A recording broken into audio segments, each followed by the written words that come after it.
புனித மாற்கு எழுதிய நற்செய்தியிலிருந்து வாசகம். அதிகாரம் 16, வசனங்கள் 9 தொடக்கம் 15 முடிய. வாரத்தின் முதல் நாள் காலையில் இயேசு உயிர்த்தெழுந்த பின்பு அவர் முதலில் மகதலா மரியாவுக்கு தோன்றினார். அவரிடமிருந்து தான் அவர் 7 பேய்களை ஓட்டியிருந்தார். மரியா புறப்பட்டு சென்று இயேசுவோடு இருந்தவர்களிடம் இதை அறிவித்தார். அவர்கள் துயருற்று அழுது கொண்டிருந்தார்கள். அவர் உயிரோடு இருக்கிறார் என்றும் மரியா அவரை கண்டார் என்றும் கேட்டபோது அவர்கள் நம்பவில்லை. அதன் பிறகு அவர்களுள் இருவர் வயல்வெளிக்கு நடந்து சென்றபோது இயேசு அவர்களுக்கு வேற்று உருவில் தோன்றினார். அவர்கள் சென்று அதனை மற்றவர்களுக்கு அறிவித்தார்கள்.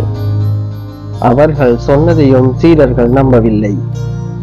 இறுதியாக 11 பந்தியில் அமர்ந்திருந்த பொழுது அவர்களுக்கு இயேசு தோன்றினார்.